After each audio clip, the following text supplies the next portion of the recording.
비과세 기준이 양도세 기준이 9억인데 이때 9억은 양도차익이 아니라 실거래가, 매매가 기준입니다.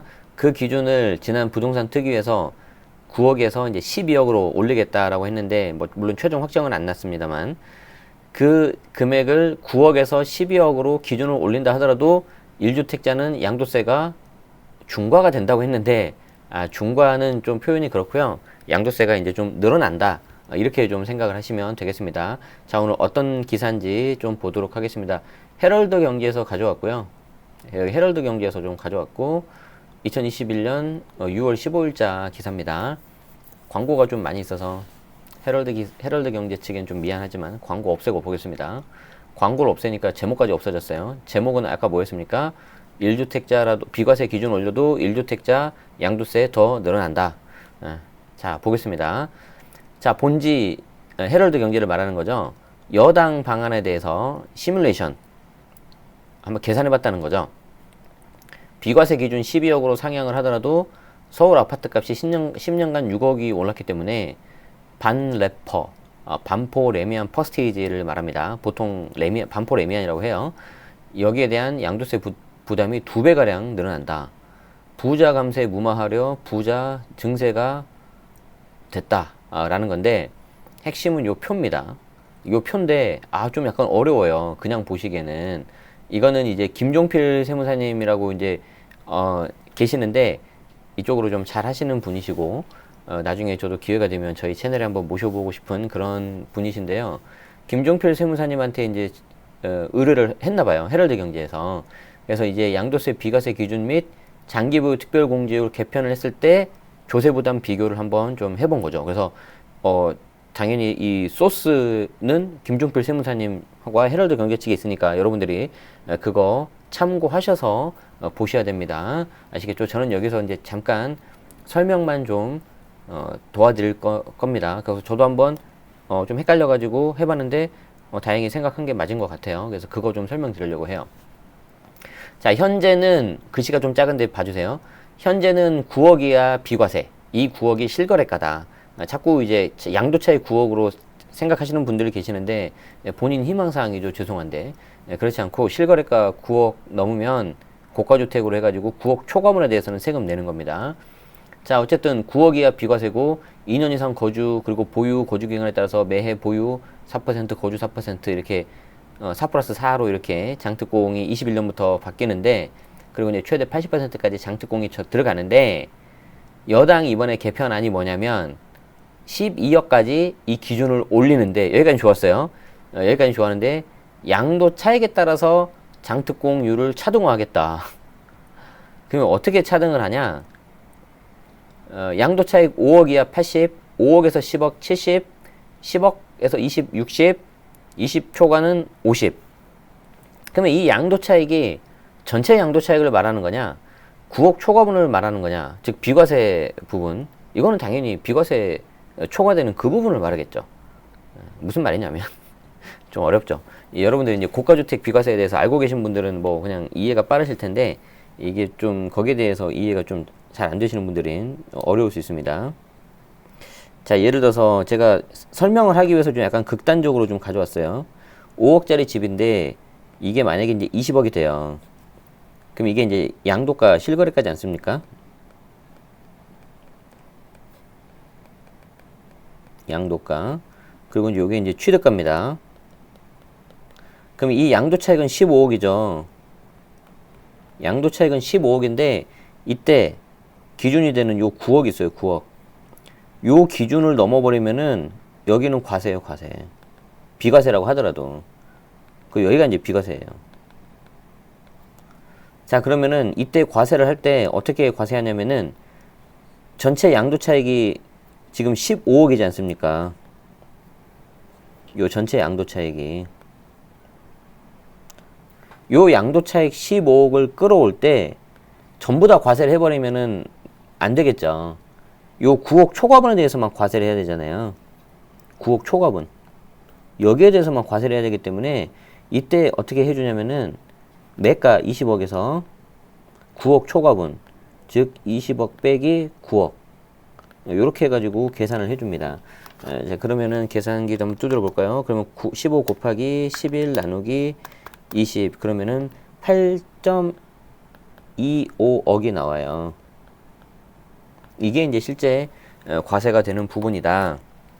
이게 이제 실제 과세가 되는 부분인데 여기 양도 차익에 대해서 지금 쉽게 말해서 여기 9억 넘는 요 부분 있지 않습니까? 요 부분을 지금 5억 미치면은 기존처럼 80% 해주고 5억에서 10억이면 또 이걸 70으로 줄이고 10억에서 20억이면은 60으로 줄이고 20 넘으면은 50 뭐 이렇게 지금 하는 것 같아요. 이렇게. 아 그러니까 지금 1가구 1주택 비과세인 경우에 원래 이렇게 다 비과세가 되는 거에서 9억 초과분 과세로 이렇게 바뀌었는데 또 이 양도 차익을 이렇게 또 세분화한 거죠.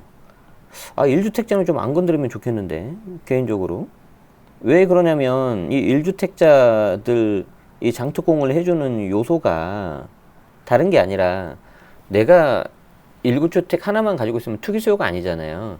그럼 그 사람들이 다른 곳으로 좀 집을 옮기고 할 때 그 집을 옮길 때 좀 편하게 옮기게 해줘야 되거든요. 근데 저 부분에 있어서 예를 들어서 20억짜리가 세금을 내고 나니까 한 18억으로 했다. 그러면은 자기는 비슷한 집으로 이사를 아예 못 갈 수가 있어요. 오히려 더 안 좋은 쪽으로 이사를 가야 돼요. 그럼 이 사람들이 움직이겠어요? 안 움직이겠어요? 안 움직이죠. 그러면 이게 어떻게 보면 헌법에서 보장하는 거주 이전의 자유를 이렇게 침해해버리는 그런 효과가 날 수가 있다는 거죠. 그렇기 때문에 장특공을 그렇게 많이 해주는 거거든요. 근데 자꾸 이거를 집값 잡는 수단으로 하는 거는 전 개인적으로 좀 무리수가 있지 않나 그렇게 생각을 합니다. 제 개인적인 의견이지만. 자 어쨌든 예시로 든 게 이제 좀 비싼 걸로 예시를 들었죠. 왜냐하면 이제 12억은 넘어가야 되니까. 그래서 예를 들어서 대치동 한보 미도 맨션 뭐 이게 좀 비싼 거긴 한데 자 취득가 18억 40억이니까 얘는 취득가 자체가 이미 9억이 넘었죠. 아 그러니까 이제 전부가 다 과세가 되겠죠. 그런데 그 전부 다 과세에 대해서 계산할 때 이제 9억 초과분에 대해서 들어가 준다는 거죠. 어차피 뭐 똑같은데. 자 그래서 현행 양도세 계산해 보면 1억 2천인데 개편 시 양도세 해보면은 3억 1,500으로 늘어난다는 거예요. 무려 이제 160.9%가 증가한다는 거죠. 이제 이래서 중과라고 표현을 한 것 같은데 양도세 중과라는 거는 우리가 이제 그 다주택자 중과할 때 장특공 배제하고 기본세율에 이제 가산세율 붙는 거를 보통 중과라고 하기 때문에 그거하고 이제 좀 헷갈리실까봐 제가 중과보다는 세부담이 그냥 늘어난다 이렇게 좀 말씀하는 게 좀 더 어떨까 싶습니다. 자 반포동 레미안 퍼스트즈 요거를 좀 잘 보세요. 밑에 기사에도 요거를 이제 사례로 나오니까 자 15억 5천이었는데 얘를 이제 32억에 판다고 가정했을 때 양도차익 16억 5천 그러면 이 16억 5천에 대해서 이제 9억 초과분 계산해가지고 하면은 현행 양도세가 7,600이 나오는데 이거 개편하면은 1억 5천으로 나와요. 세부담이. 왜냐하면 장특공이 줄어들어서 그렇거든요.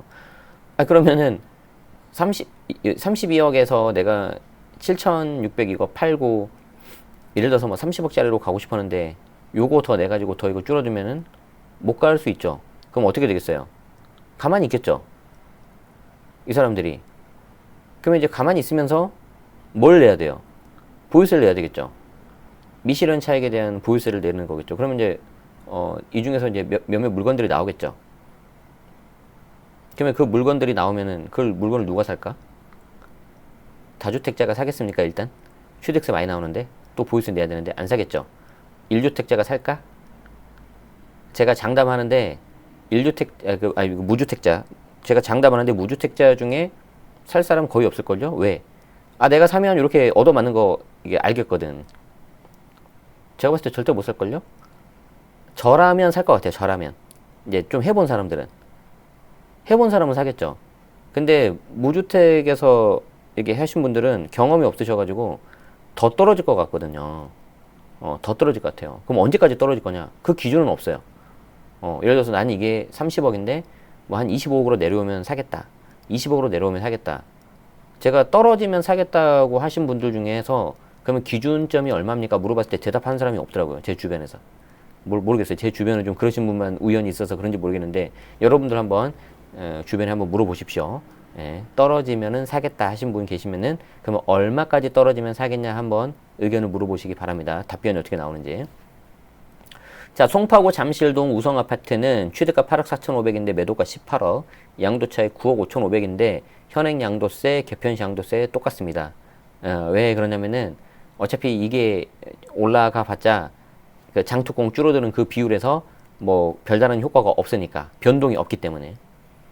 고덕 아이파크도 2,400만원, 2,499만원인데 4,100만원으로 오를 것 같다고 하네요. 자, 그럼 어떻게 돼서 이런 내용들이 나왔느냐. 자, 여당이 1가구 1주택자의 양도세 비과세 기준을 높여서 거주 목적으로 주택을 소유하는 이들의 세부담을 줄여주겠다는 방침을 세웠는데 결과적으로는 장특공 양도차익에 비례해서 줄이기로 하면서 1주택자 상당수가 양도세 비과세 기준 상향 효과를 누리지 못할 것으로 보인다. 비과세 기준 상향으로 과세 대상액이 줄지만 장특공 하향으로 공제액이 더 큰 폭으로 줄어서다. 그러니까 이게 지금 굉장히 좀 세밀하게 따져 보셔야 되는데 비과세 기준을 9억에서 12억으로 올렸어요. 그게 이제 집값이 많이 올랐으니까. 근데 여기에 갑자기 장특공을 넣어버리니까 뭐 어떤 이유로 넣는지 모르겠지만 그냥 언론사에서 말하는 바로는 당내 일부 반발 세력들이 이게 너무 반발하니까 부자 감세다고 반발하니까 넣었다고 이렇게 해석을 하는데 그렇게 한 결과 이렇게 오히려 약간 스텝이 꼬인 거죠 지금.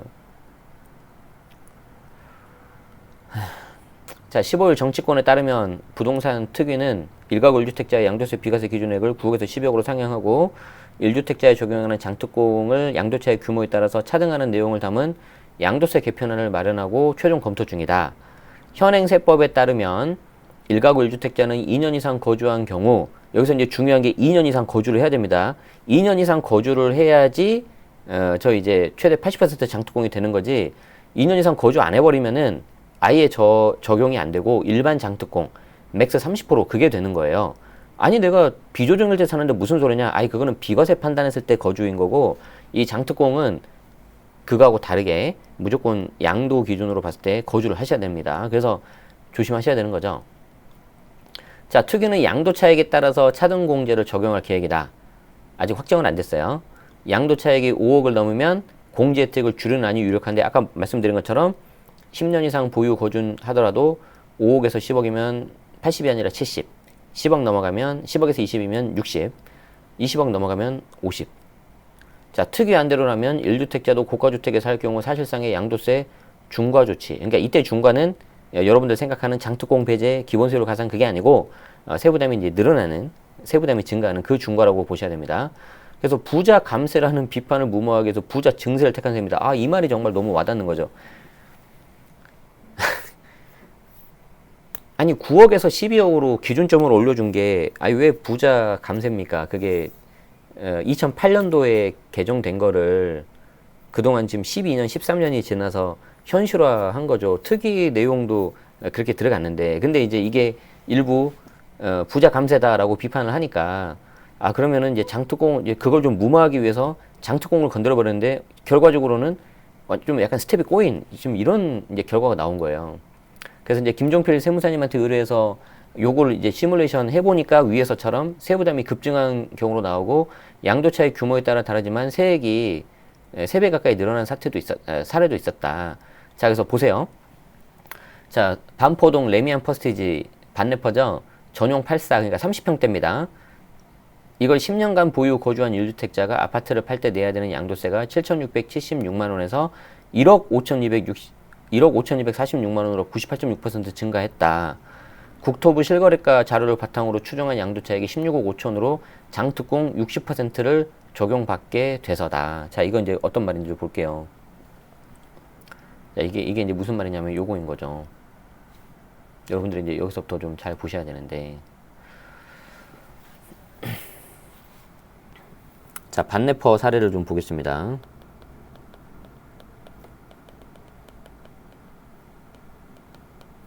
자, 사례 반래퍼. 자, 요거를 아이고 죄송합니다. 자, 반래퍼 사례를 봅시다. 자, 매도가가 얼마입니까? 매도 32억. 자, 취득 16.5억. 자, 그러면은 취득 15.5억이죠. 그럼 차익이 얼마입니까? 16.5억. 자, 그럼 이렇게 들어가는 거예요. 자, 그럼 제가 16.5억에서 전체 다 과세한다고 했어요, 안 했어요? 아니라 그랬죠. 지금 현재 비과세 기준이 9억이잖아요. 근데 이게 12억으로 이제 바뀔 거 아닙니까, 이렇게. 자, 그럼 9억 기준은 어떻게 되는 거예요? 16.5에서 전부 다 과세하는 게 아니라 전체 매가 32억 중에서 9억 초과분에 대해서 과세를 하는 거예요.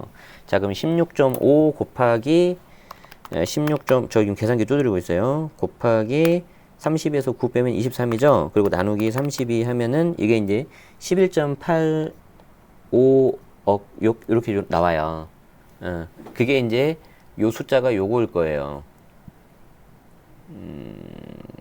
요게 요거일 거예요. 비과세 기준 상향으로 과세 대상 양도차익이 11억 8,594만 원에서 이게 이제 제가 방금 계산한 그거일 겁니다. 그래서 11억 8,593만 7,500원인 같은데 이제 11억 8,594만 원 정도 이렇게 된 거고, 이게 이제 만약에 비과세 기준이 12억으로 바뀌면 어떻게 되는 겁니까? 16.5 곱하기 매가 32에서 12억 초과분만 해주니까 요게 32 빼기 12로 이제 바뀌는 거죠. 예, 그러면 요거 계산해 보면은 16.5 곱하기 32 빼기 10이니까 곱하기 20 하고 나누기 32 하면은 얘가 이제 10.3억 정도 나옵니다. 그게 이제 10.3125만 원 나와요. 이렇게 나와요. 이렇게 나오는데, 자, 이제 여기서부터 이제 재밌는 게 뭐예요? 여기서 이제 재밌는 게 뭐예요? 요 차익에 대해서는 이때 장특공이 80%가 적용이 됐죠. 그래서 11억 8,500의 80%, 여기에 대한, 금액이 어떻게 되냐면은, 자, 해볼까요? 11.85 곱하기 0.8. 그러면 얘가 이제 9.48억이 나옵니다. 이 9.48억이 요거. 장특공. 그런데 여기서 어떻게 바뀌죠? 지금 양도 차익이, 이게 지금 넘어버리니까 양도 차익이 지금 10억에서 20억이죠? 그러니까 60으로 지금 줄어버리는 거죠, 지금. 양도 차익이 11에서 60으로 이제 줄어버리는 거죠. 지금 여러분들 같이 계산까지 하고 하니까 좀 어렵죠. 자, 그럼 얘가 이제 60으로 주는 거예요. 그럼 10.3 곱하기 0.6. 그럼 얘가 6.18 나오네. 6.18억. 자, 기사 맞나 볼까요? 맞는지 볼 테니 보니까 6억 1,875만 원으로 3억 3천 감소한다. 이해되시나요? 예. 아이고, 어렵다. 그래서 이 결과 양도소득 금액이 2억 3,719만 원에서 4억 1,250만 원으로 늘어나고, 양도소득이 늘어나기 때문에 거기에 대한 세금도 이제 늘어난다. 지금 그겁니다. 자, 그러면은 이 계산 과정의 그 어떤 함정을 볼게요. 자, 보세요. 2번 죽이는 거예요. 지금 잘 보세요. 왜 이게 문제가 있냐면은 비과세 기준을 9억에서 12억으로 이렇게 늘렸잖아요. 올렸잖아요. 자, 그러니까 요 결과, 요 분모는 30이 똑같은데 요 분자 요 분자가 32에서 12로 이제 줄지 않았습니까? 그러니까 분자가 지금 현재 늘어나는 그런 효과가 나는 거지, 이게 20억으로. 그러니까 당연히 죄송해요. 요거는 상관이 없구나. 요렇게 되기 때문에 요게 이제 좀 약간 줄어드는 건 상관이 없는데, 요게 80에서 60으로 줄여버리니까 장특공 이렇게 받을 수 있는 혜택이 9억 4,800에서 6억 1,800으로 한 3억 좀 얼마가 줄어버리는 거죠. 그래서 요게 지금 가장 좀 문제가 되는 겁니다. 이렇게 해서 결과적으로는 오히려 세부담이 늘어나 버리는 거죠. 황당한 거죠. 이게 9억에서 12억까지만 올랐으면은 아무 문제가 없을 거예요. 자, 그럼 9억에서 12억만 올렸으면 어떻게 됐을까요? 이때 이제 세부담이 되는 금액이 11억 8,500에서 10억 3천으로 줄어드니까 오케이. 그리고 여기에서 이제 80% 되니까 8.24. 이 경우에도 좀 약간 문제가 있을 수 있구나. 이만큼 이게 굉장히 세금 계산하는 게 하나만 한다고 되는 게 아니라 여러 가지를 좀 봐야 되고 복잡하거든요. 그러니까 이게 단순하게 이렇게 접근하시면 안 된다는 거예요, 진짜. 그랬는데 이게 좀 시뮬레이션을 굉장히 많이 돌려봐야 되는 그런 케이스거든요. 근데 작년 임대차 3법부터 해가지고 너무 그런 부분이 좀 이렇게 좀 없는 것 같아요. 좀 안타깝습니다, 개인적으로. 양도 차익이 많을수록 세액은 더 큰 폭으로 뛴다. 양도 차익이 22억인 경우에는 양도세가 1억 2천에서 3억 1,500으로 160.9% 증가한다. 고덕 아이파크 같은 경우에도 양도세가 한 64.6% 절반 정도 오르고, 그런데 이제 송파에 있는 우성 같은 경우에는 이 세제 개편과 무관하게 동일하다. 최초 취득 가격은 우성 사례가 8억 4,500만 원으로 고덕 아이파크보다 더 높았는데 가격 상승폭, 그러니까 그동안 상대적으로 안 올랐다는 거예요. 그리고 세제 개편으로 오히려 양도세 부담이 역전됐다는 거예요. 재밌네. 자, 이번 양도세 분석은 10년 보유 그리고 거주 10년 보유 거주 그리고 1주택자를 기준으로 진행됐다. 취득가는 2011년 이후 2분기 실거래가, 매도가는 최근 실거래가 각각 반영했는데, 자, 김종필 세무사님 한번 말씀 들어보죠. 자, 특위 개편 안으로는 결국 시가가 9억에서 12억인 주택 보유자들만 혜택을 받고, 이게 9억에서 12억으로 올라갔으니까 그 기준에서 멀어질수록 장기 보유자한테 불리하게 작용을 한다. 이른바 똘똘한 한 채로 몰리는 수요를 차단하려는 것 같다고 말씀하시는데, 아니 이게 너무 황당하죠. 그러니까 결국 그 기준 금액을 9억에서 12억 올리니까 그 언저리에 있는 집들만 혜택을 보는 결과가 나와버리고, 거기에서 멀어질수록, 그리고 설령 멀어졌는데 내가 오랫동안 보유하고 1주택 상태에서 오랫동안 가지고 있고 거주했다 하더라도 결과적으로 불리한 결과가 나와버린다. 아니 그러면 이게 진짜 1주택자는 건들면 안 되는데 이게 더 좀 문제가 될 수 있지 않나 이게?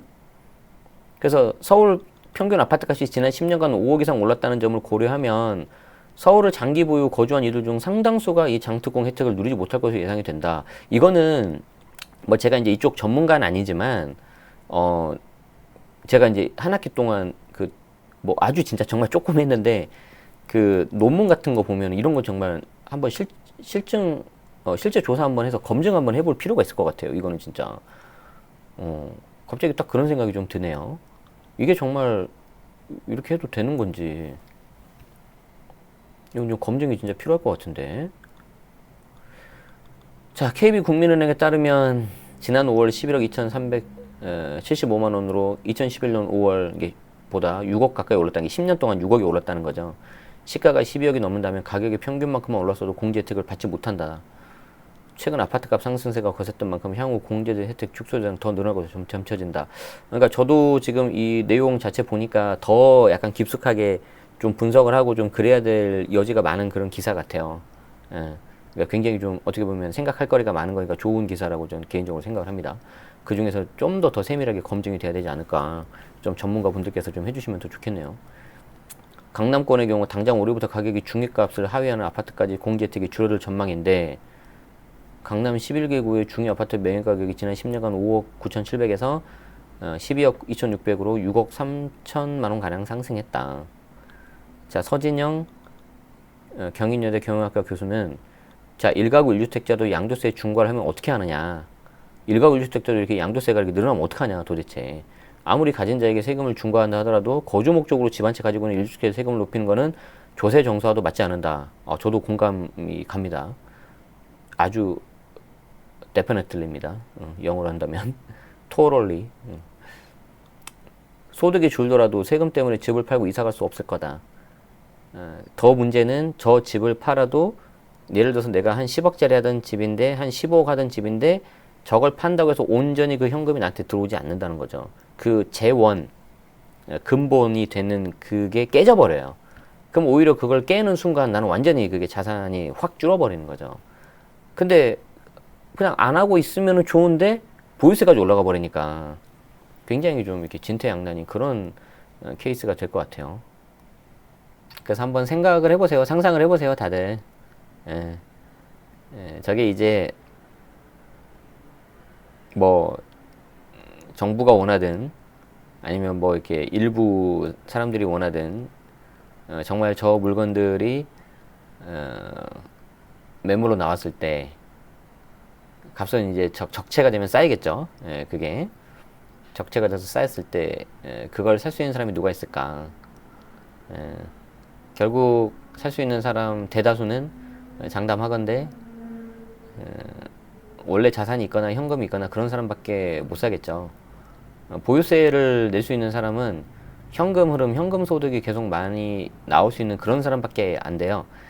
제가 다녔던 직장도 세 번째 직장에서도 굉장히 급여가 적은 편 아니었거든요. 그래도 많은 편이었는데 그분들도 1주택자로 사고 싶어도 보유세 때문에 못 사더라고요. 굉장히 고민하더라고요. 그러면은 일반적인 그보다 소득 수준이 상대적으로 낮다면 더 부담돼서 못 살 거고 설령 그게 나중에 이제 부랴부랴 뭔가 정책을 바꾸고 항상 우리 하락기 때는 다 그렇게 했거든요. 그게 정부 여당이든 야당이든 그렇게 돼서 뭐 정책들이 나온다 하더라도 그 공포심 때문에 집을 더 못 살 거예요. 장담하는데 그렇잖아요. 13년, 14년 다 미분양이었어요. 서울에 여러분들 좋아하는 그 집, 비싼 집. 그때 사셨어요? 안 사잖아요. 왜? 더 떨어질 것 같으니까. 사람 심리가 그래요. 그래서 항상 그 여기 나오는 사례 입장이 안 된다면 함부로 이렇게 뭐라고 말하는 건 저는 아니라고 저는 생각을 합니다. 그 말씀밖에 제가 드릴 말씀이 없네요.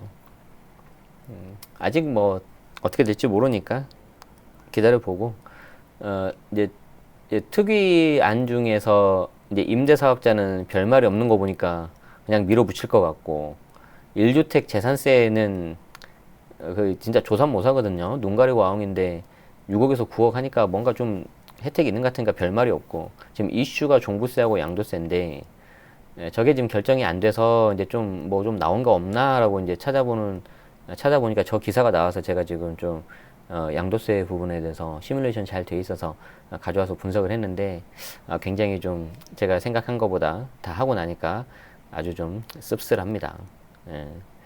그래서 뭐 사람마다 생각하는 게 다르시기 때문에 뭐 드릴 말씀은 따로 없고 각자 잘 하세요. 그 말씀밖에 드릴 말씀이 없어요. 요즘에는 눈 뜨고 코 베이는 세상이기 때문에 여러분들 재산 잘 관리 잘 하시고 잘 지키시기 바랍니다. 그 누구도 믿으시면 안 됩니다. 제 말도 믿으시면 안 됩니다. 아시겠죠? 믿을 건 오직 여러분밖에 없다. 여러분 자신밖에 없다. 그렇기 때문에 공부하시고 현장 많이 가보시고 본인만의 기준 잘 세우시고 그렇게 해서 정신 이게 정말 잘 차리셔야 됩니다. 아시겠죠? 네. 평소하고는 다르게 좀 약간 씁쓸하게 마무리가 돼서 아쉽긴 합니다. 그런데 어떻게 하겠습니까? 때로는 이런 것도 필요할 것 같으니까 아무튼 그러세요. 실제 한번 계산 나온 거 가지고 좀 해보고 하니까 굉장히 좀 복잡하고 도대체 이걸 누가 이해할 수 있을까? 몇몇 소수 외에는 알지도 못할 텐데 그래서 우리나라뿐만 아니라 역대 다른 나라도 역사를 보면은 마찬가지로 정도의 차이만 있지 정부는 합법적으로 아주 좋은 합법적인 방법으로 여러분의 지갑을 털고 있습니다. 지금 이 순간도 우리나라만 비단 그런 게 아니에요. 다 그래요.